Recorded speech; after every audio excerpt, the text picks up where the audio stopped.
बिस्मिल्लाहिर्रहमानिर्रहीम। अस्सलाम वालेकुम नाज़रीन, उम्मीद है आप खैरियत से होंगे। वेलकम करते हैं एक बार फिर आपको आपके अपने यूट्यूब चैनल दारुल हिकमत उर्दू पर एक नई वीडियो के साथ। दोस्तों, आज की हमारी वीडियो का मौजू है शलगम, चिकंदर और शकरकंदी। दोस्तों, शलगम का मशहूर नाम शलगम, हिंदी सलजम, फ़ारसी शलजम और अंग्रेज़ी में ट्रिम्प कहते हैं। शनाख्त: एक मशहूर सब्ज़ी है। बाहर के छिलके की रंगत के ख्याल से ये लाल और सफ़ेद दो किस्म का होता है। ज़ायका मीठा किसी कदर तेज़ी लिए होता है। पौधा और फूल वगैरह सरसों की तरह के होते हैं। तुखम शलगम सरसों के बराबर लाल रंग के किसी कदर मैले होते हैं और इसकी सारे पाकिस्तान और पड़ोसी ममालिक में सर्दी के दिनों में काश्त की जाती है। शलगम मिजाज के लिहाज से दूसरे दर्जा में गर्म और पहले में तर हैं। बीज शलगम तीसरे दर्जा में गर्म और पहले दर्जा में तर हैं। खुराक मिकदार मुनासिब, बीज 1 से 2 ग्राम। इसका चिकंदर और गाजर बेहतरीन बदल है। दोस्तों, अब बात करते हैं इसके फ़वाइद की। नज़र बढ़ाने वाला और पेशाब की जलन के लिए मुफीद है। शलगम सेहत को ताकत देता है। पेशाब आवर है। कब्ज़, खांसी, पथरी, नज़र की कमज़ोरी और जोड़ों के दर्द में एक मुफीद खुराक है। सर्दी से फटे हुए हाथ पाँव को इसके जोशांदा से धोने से आराम आ जाता है। शलगम का अचार ग़िज़ा हज़म करने के लिए इस्तेमाल किया जाता है। शलगम में काली मिर्च वगैरह का इस्तेमाल किया जाए तो और भी मुफीद है। चेहरे की रंगत को निखारता है और जिल्द के रोग को दूर करने के लिए शलगम के बीजों को अकेले या दीगर अद्वियात के साथ उबटन बनाकर चेहरे के दागों और छाइयों को मिटाने के लिए इस्तेमाल किया जाता है, जिससे बेहद फ़ायदा होता है। दोस्तों, लाल सब्ज़ या चिकंदर जुड़वां वाली रसदार सब्ज़ी है जो ख़ास जायका की वजह से अलग पहचान रखता है। जुड़वां दीगर सब्ज़ियों की बजाय ये ज़्यादा मुफीद होता है। इसमें कार्बोहाइड्रेट ख़ास शक्कर की हालत में होती है और प्रोटीन वगैरह भी पाए जाते हैं। ये सब्ज़ी इंसानी सेहत को बहुत ताकत देती है। इसकी जड़ों में काफ़ी मिकदार में सेहत के लिए मुफीद अज्जा पाए जाते हैं। शलगम की पत्तियों में कैल्शियम होता है और पालक की बजाय इसमें आयरन ज़्यादा होता है। लाल शलगम या चिकंदर को हम कई तरह से खा सकते हैं। इन्हें आलू की तरह सेंक डालिए या उबाल दीजिए या पका लीजिए। इन्हें साफ़ पानी से अच्छी तरह धो लेना चाहिए, तब उबाला जाना चाहिए। सब हरी सब्जियों की तरह इसकी पत्तियों को थोड़े वक्त तक थोड़े पानी में पकाकर इस्तेमाल लाया जा सकता है। लाल शलगम यानी कि चिकंदर से कई बीमारियों का इलाज भी किया जाता है।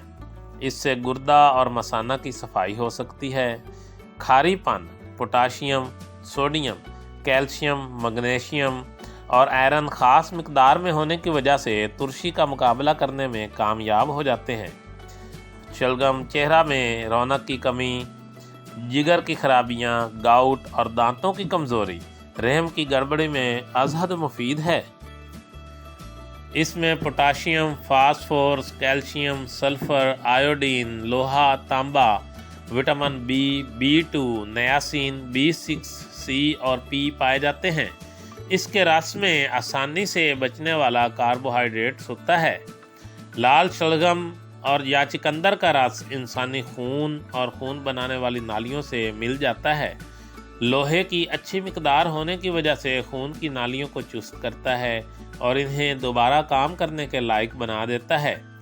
इसके अलावा ये जिस्म में ऑक्सीजन की कमी को दूर करता है और सांस की रुकावट को दूर करता है। खून की कमी के लिए ये बेहतरीन दवा है। ख़ासकर बच्चों और नौजवानों की खून की कमी में ये बेहद मुफीद है, जबकि जिस्म को मजबूत बनाने वाली दीगर चीज़ें नाकामयाब हो जाती हैं। लाल शलगम यानी चिकंदर का रस कैल्शियम का ख़जाना है। ये हाई ब्लड प्रेशर, दिल की नालियों की तंगी, दिल के इमराज और शरैनों की खराबी के लिए ख़ास अहमियत रखता है। इसके अलावा ये गुर्दा और जिगर की तमाम गड़बड़ियों, पथरी, यरकान, गाउट, दर्द कमर, قبض اور ایام کی زیادتی اور بے قاعدگی کے لیے از حد مفید ہے۔ حال تجربات میں یہ بھی بتایا گیا ہے کہ ٹیومروں کے علاج میں لال شلگم یعنی چقندر کا رس بہت ہی مفید پایا جاتا ہے۔ گاجر، کھیرا، ککڑی، چقندر وغیرہ اور شلگم کی جڑوں کے رس گردہ اور جگر کی خرابیوں کے علاج میں بہت ہی زوردار اثر رکھتے ہیں۔ چقندر کی جڑوں کا جوشاندہ پرانی قبض اور بواسیر کی کامیاب دوا کا کام کرتا ہے۔ رات کو سوتے وقت یہ جوشاندہ آدھ یا 1 گلاس پی لینا چاہیے۔ اس جوشاندہ کا استعمال خارش اور سر کی بفا کو بھی دور کرنے میں اس کا استعمال کیا جا سکتا ہے۔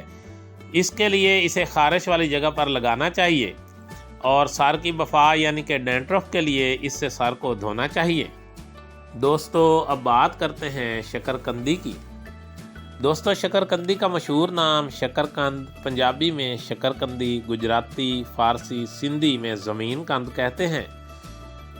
شناخت: یہ ایک بیلدار بوٹی کی مشہور جڑ ہے جو 2 رنگوں میں ملتی ہے، لال اور سفید، مگر یہ رنگ صرف چھلکے کا ہوتا ہے۔ ذائقہ میں لال شکرقندی سفید سے زیادہ میٹھی ہوتی ہے۔ اسے پانی میں ابال کر یا آگ میں بھون کر کھایا جاتا ہے۔ ذائقہ میں میٹھی اور مزیدار ہوتی ہے۔ یہ جین اور نشاستہ کا مرکب ہے، اس لیے بھرپور غذا دیتی ہے اور جسم کو طاقت دیتی ہے۔ ابالنے سے زیادہ اسے راکھ میں بھون کر کھانا زیادہ فائدہ مند ہے۔ پاکستان اور پڑوسی ممالک کے ہر صوبہ میں آلو کی طرح پیدا ہوتی ہے۔ مزاج گرم و تر، مقدار خوراک بقدر ہضم۔ ماڈرن تحقیقات کے مطابق اس میں تانبا، کاربوہائیڈریٹ، گلوکوز اور وٹامن اے، بی، ای اور سی پائے جاتے ہیں۔ دوستو اب بات کرتے ہیں اس کے فوائد کی۔ دماغ کے لیے فائدہ مند ہے۔ اسے دودھ میں ملا کر کھانے سے خوش ذائقہ کھیر بن جاتی ہے جو جسم کو طاقت دیتی ہے اور جسم کو موٹا کرتی ہے۔ رگوں کے منہ پر چپک کر سدہ پیدا کرتی ہے۔ معدہ تولید بھی پیدا کرتی ہے۔ مردانہ کمزوری کے لیے اس کا حلوہ یا کھیر بنا کر استعمال کیا جاتا ہے، لیکن اس سے مضبوط ہاضمہ والے ہی فائدہ اٹھا سکتے ہیں کیونکہ یہ دیر ہضم ہوتی ہے اور قبض کرتی ہے۔ اسے اگر چینی کے ساتھ استعمال کیا جائے تو مردانہ طاقت کو بڑھائے گی اور معدہ تولید کو گاڑھا کرے گی۔ اسے زیادہ مقدار میں کھایا جائے تو نقصان دہ ثابت ہوتی ہے کیونکہ زیادہ کھائی جائے تو انتڑیوں میں پھنس جاتی ہے، اکثر پیٹ میں افارہ پیدا کر دیتی ہے۔ شکرقندی کھا لینے کے بعد سونف چبا لینا بہت مفید ہے۔ دوستو اب بات کرتے ہیں شکرقندی کے آسان مجربات کی۔ حلوہ شکرقندی۔ شکرقندی کو چھیل کر باریک باریک کاٹ کر سکھا لیں، اس کے بعد اس کو کوٹ چھان کر آٹے کی طرح بنا لیں۔ اس کا 25 گرام آٹا لے کر 25 گرام خالص گھی میں بھونیں اور 125 گرام چینی کا قوام بنا کر اس میں سب چیزیں شامل کر کے حلوہ بنائیں اور اس کو خوش ذائقہ بنانے کے لیے اس میں بادام شیریں، پستہ اور خشک ناریل کی گریاں باریک کتر کر ملائیں اور استعمال کریں۔ دوستو دارالحکمت اردو یوٹیوب چینل آپ کی جسمانی اور ذہنی صحت کے بارے میں بہترین معلومات فراہم کرتا ہے۔ اپنی صحت کے بارے میں بہترین معلومات حاصل کرنے کے لیے ہمارے چینل کو سبسکرائب کریں، ویڈیو کو لائک اور شیئر کریں اور کمنٹ باکس میں کمنٹ ضرور کریں تاکہ ہم آپ کی بہترین آراء سے آگاہ رہیں۔ خوش رہیں، خوشیاں بانٹیں۔ شکریہ۔